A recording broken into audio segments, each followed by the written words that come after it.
12.12와 하나회는 그때 이랬다. 12.12. 요거 짐작하시겠죠? 요즘에 이 12.12 반란을 다룬 영화 서울의 봄. 엄청난 보기 드물게 최근에 영화가 이렇게 흥행 성관료가 많지 않은데 굉장한 흥행을 하고 있어서 조만간 1,000만 명 돌파하는 거 아니야 관객이. 뭐 이런 얘기까지 나오고 있는 상황이거든요. 자, 이 서울의 봄 그리고 12.12 관련된 영화의 장면들 그리고 배우들의 모습이 좀 영상으로 준비되어 있는데요. 화면으로 소개해드리죠. 네, 안녕하세요. 황정민입니다. 죄송합니다. 죄송합니다. 관객분들이 더 많이 봤으면 좋겠고요. 네, 더 정의가 더 살아 있다는 걸 죄송하고요. 끝까지 알렸어야 되는데 친구가. 네, 안녕하세요. 저는 전동공 동호사령관의 비서실장 문일평 역을 맡고 있습니다. 도착해서 죄송합니다. 배우들이 저렇게 인사하는 모습까지 전해드렸는데, 자, 그럼요. 앞서 방송 시작할 때 예고해드렸죠. 당시에 그 상황 때 현직 기자였고 그 이후에도 여러 가지 취재를 했던 분. 김재홍 서울 미디어 대학원 대학교 석좌 교수님 좀 전화로 연결돼 있는데요. 과거에 이 12.12 반란과 관련된 취재도 많이 하셨고 하나에 대해서 집중적으로 조문도 하셨고 관련 책도 많이 쓰신 분입니다. 자, 김재홍 교수님 지금부터 말씀 나눠보겠는데요. 나와 계시죠, 교수님? 예, 안녕하세요. 김재홍입니다. 예, 오늘 인터뷰 응해 주신 거 우선 감사 말씀드리고요. 예, 갑자기 예, 됐어요. 당시 12.12 군사 반란이 벌써 당시에 현역 기자셨잖아요. 당시에요. 예, 저는 그때 현역 3년차 기자였고요. 예. 그러니까 국방부 군 담당 기자는 저보다는 한 10년 이상 선배였습니다. 그런데 또 그 해에 언론 탄압, 기자 해직, 강제 해직이 있어서 80년 5월 광주 항쟁을 보도하기 위한 검열 거부, 제작 거부 하다가 쫓겨났고요. 해직당했고요. 8년 뒤에 복직해서 1988년 국회 50 청산 청문회가 열렸고요.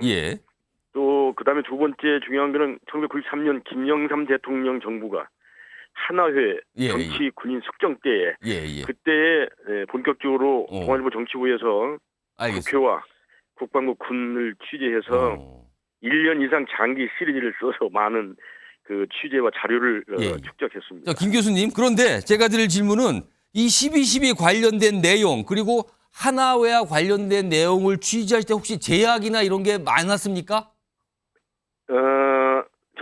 1988년도는 그러니까 1987년 6월 시민항쟁 덕택으로 민주화가 이루어졌고요. 1993년 김영삼 대통령은 역사 바로 세우기를 슬로건으로 내세워서 잘못된 군사 반란 같은 거를 바로잡겠다 하고 처벌하겠다 하고 나섰어요. 그래서 상당히 자유롭게 취재하고 기사도 쓸 수 있었던 것 같습니다. 자, 영화 서울의 봄을 아마 보셨을 텐데 그 영화에서 그려진 모습하고요. 당시 벌어졌던 진짜 모습을 비교하면 다른 점이 좀 있습니까? 다른 점이 조금 있고요. 큰 흐름은 12.12 군사 반란을 소재로 잘 만든 영화라고 생각이 되고요. 이게 큰 흐름은 역사적 사실과 틀리지 않습니다. 그럼 구체적으로 약간 다른 점은 어떤 게 있습니까? 제일 중요한 대목의 다른 점은 하나회의 선서 같은 것인데요. 그 영화가 너무 압축 표현돼서 그런 점도 있지만, 그러니까 그 영화 속에 전두환 역인데요. 그 역할은 황정민 씨가 했죠. 거기서 그냥 그 하나회 선서에 해당되는 부분이 너무 간단하게 지나가서 그냥 목숨을 바치겠다 이렇게 하니까 전두환도 거기다 야 알았어 그리고 농담처럼 넘어가는데 이 하나회의 가입 선서식 선서 내용은 매우 중요합니다. 간단히 얘기하면 첫째는 국가와 민주화의 신명을 바치겠다. 두 번째는 하나회의 선배 동료들이 합의한 명령에 복종하겠다. 이게 문제지요. 사조직에 복종하겠다는 얘기고요. 세 번째는 하나위원 자체에 경쟁하지 않겠다. 긴급 보직에서 경쟁하지 않겠다는 것이고요. 네 번째는 이 서약을 위반할 시 인격 말살을 감수하겠다. 이건 마피아식 조직이라는 대목입니다. 이런 매우 중요한 하나위 선서 내용이 영화에서는 물론 이게 하기도 어렵고 드러나 있지 않습니다. 그리고 중요한 대목 다른 거는 틀린 거는 그 수경사령 그러니까 그 정송화 계엄사령관 육탑총장을 불법 체포한 행동대 2명의 대령이 가지요. 그런데 영화에서는 보안사 정부처장이 가는 걸로 돼 있어요. 그런 건 좀 다르군요. 그 당시에 보안사 정부처장은 뭐 권정달 대령인데요. 아니고요. 인사처장이었던 허삼수 대령이 현장에 가는 것입니다. 그런 디테일한 부분이 조금 차이가 있다는 말씀이시군요.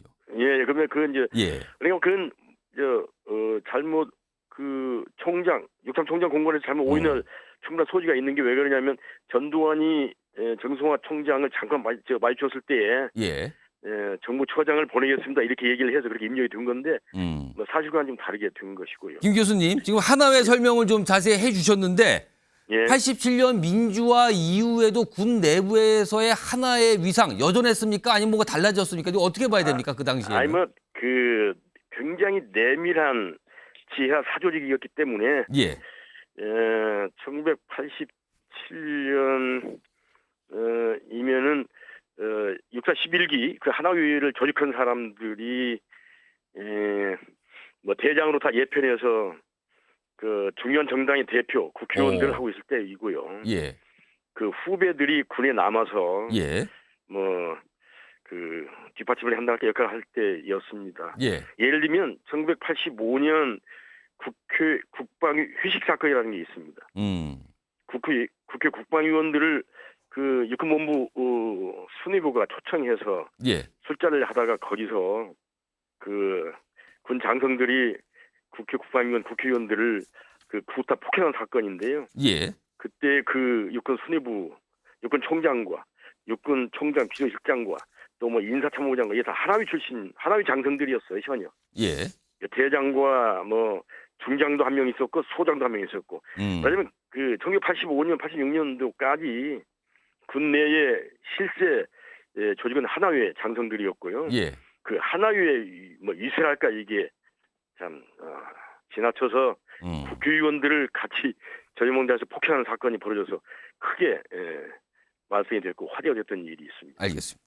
저 김 교수님 뭐 시간 가서 제가 마지막 질문 좀 드리겠는데 12.12 군사 반란 이게 우리나라의 현대 정치사에서 어떤 의미를 갖는다고 평가하시겠습니까? 매우 중요한 그 사건이고요.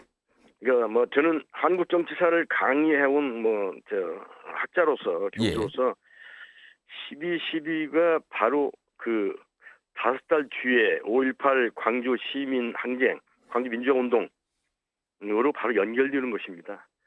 12.12를 제대로 진압했더라면 5.18 광주 항쟁에 대한 살상 진압, 뭐 무자비한 뭐 가혹한 폭행 같은 것은 없었겠지요.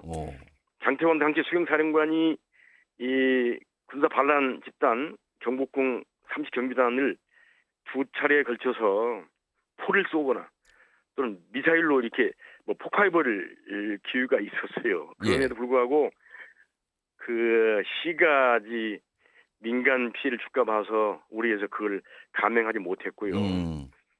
그래서 진압에 실패한 것이고요. 그 뒤에 5달 뒤에 5.18 광주 시민 항쟁에 대한 똑같은 그 반란 집단이 내란을 일으켜서 살상 진압, 유혈 진압 발포까지 하기에 이른 것입니다. 매우 아쉬운 그 역사적인 그 상황이었고요. 자, 저 김 교수님 오늘 말씀 여기까지 듣도록 하고요. 다음번에 이 영화 아마 화제가 많이 될 땐 다음번에 한번 모일 수 있을지 한번 좀 알아보도록 하고요. 지금까지 김재홍 서울미디어대학원대학교 교수였습니다. 고맙습니다. 네. 자, 하나의 설명 좀 자세히 많이 해주셨네요. 요거 지금 서울해봉 관련해서 사실은 이 전두환 전 대통령 얘기 그리고 일각에서 또 전두환 씨라고 부르는 쪽도 있고 전 대통령 부르고 뭐 이게 갈려 있는데 이른바 이제 일회공원 관련해서 지금 다시 논란이 되고 있어요. 일회공원 이 이름 때문에요. 자, 우선 이와 관련된 목소리가 있습니다. 들어보시죠. 전두환 씨는 자기 회고록을 또 내서 광주의 그 희생자들 2번 또 우롱하고 있는데요. 그 역사적 죄를 지은 사람 이름을 따서 공헌을 한다는 것은 시대착오적입니다. 청년 생명의 습관 이름으로 공원이 개장이 됐었어요. 근데 2007년도에 이대공원으로 명칭을 변경하게 되면서 지금까지 논란이 계속되고 있는 그 합천이 이 전두환 씨의 고향이란 것 때문에 오히려 이렇게 이름 아름다운 고장이 이렇게 좀 먹칠을 이렇게 당하고 있다고 생각을 좀 해서 이 명칭부터 우선적으로 바뀌어져야 된다는 생각을 하고 있습니다. 자, 지금 합천이요. 경남 합천이 전두환 전 대통령 출생지 고향으로 알려진 건데 여기에 공원이 있는데 이름이 이래공원이라고 그럽니다. 화면 좀 보겠습니다. 이게요. 이래공원이 이제 서울해봄 이런 게 이제 주목을 받으니까 이래공원도 다시 주목을 받는데 2004년에 숲 개원이 됐는데 새천년 생명의 숲 이런 이름이었는데 2007년에 전두환호 이래를 따서 이름이 바뀌었어요. 그리고 시간이 흘러서 2021년에 국민들이 이제 문제 제기를 한 거죠. 이거 이름 바꿔야 되는 거 아닙니까? 뭐 이런 운동이 있었고요. 지난 6월에는 이게 일단 유지하기로 결정은 됐는데 다음 화면 더 있습니다. 최근에 이제 이 합천군 관계자가 내년 상반기에 공론화 과정을 좀 거쳐서 좀 따져보겠다, 검토해보겠다 이런 입장이 좀 나오고 있는 상황입니다. 요 이래공원이라는 이름, 전두환 전 대통령의 호 이래 이걸 딴 공원인데 지금 논란이 되는 거잖아요. 요거요. 홍석준 의원님, 네. 박성준 의원님 어떤 의견이신지 어떻게 해야 되는지 일단 박성준 의원님. 그 이래라는 이름은요. 예. 이제 전두환 이제 전 대통령이죠. 이제 뭐 우리나라 역사에 뭐 대통령을 예. 했으니까요. 전두환 씨에 관련된 호인데 이래가 사실은 오공비리의 이름이에요. 오. 이래재단. 이래재단. 옛날 저 박근혜 전 대통령 당시에 미르재단 뭐 이런 것처럼 오공비리의 상징적 이름이 이래재단이었습니다. 그래서 이래라고 하는 것 자체가 한국 역사의 오육의 역사였죠. 사실은요. 예. 근데 이제 전두환 씨와 관련된 내용을 우리도 정치를 하지만 역사적 인물에 대한 평가를 한번 해볼 필요가 있을 것 같아요.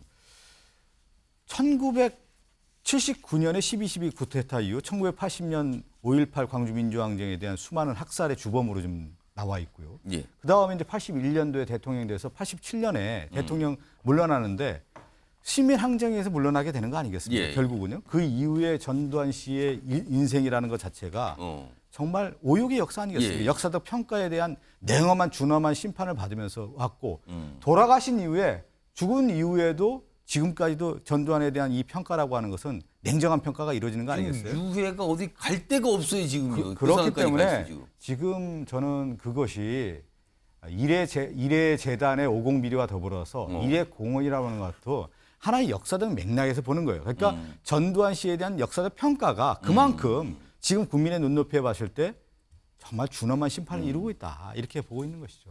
홍석준 의원님은 어떻게 판단하십니까? 예, 지금 전두환 전 대통령에 대한 평가가 이미 뭐 역사적으로 이제 평가가 끝났죠. 그래서 지금 뭐 본인도 살아생전에는 감옥을 몇 번씩 가셨고 예. 지금도 파주에 안장을 하려고 해도 지금 못 하고 있는 거 지금 아니겠습니까? 뭐 우여곡절이 많아요 지금 예. 그게요. 예. 저 합천의 이래공원 그 명칭은 결국은 조금 전에 보도에도 있었습니다만은 이제 군민의 어떤 의사에 따라서 이제 지명위원회라고 있습니다. 예. 지명위원회에 따라서 결국 이제 명칭이 이제 정해지는 것이고 따라서 그 자체의 어떤 주민들의 좀 뜻으로 그거는 어떤 봐야 되겠다. 그걸 뭐 일부러 뭐 바꿀 수도 없는 문제고 그리고 또 바꾸지 말라 하더라도 주민들의 이제 자체의 어떤 여론조사라든지 이런 걸 통해서 예. 자연스럽게 명칭 변경 여부는 결정이 날 것으로 보입니다.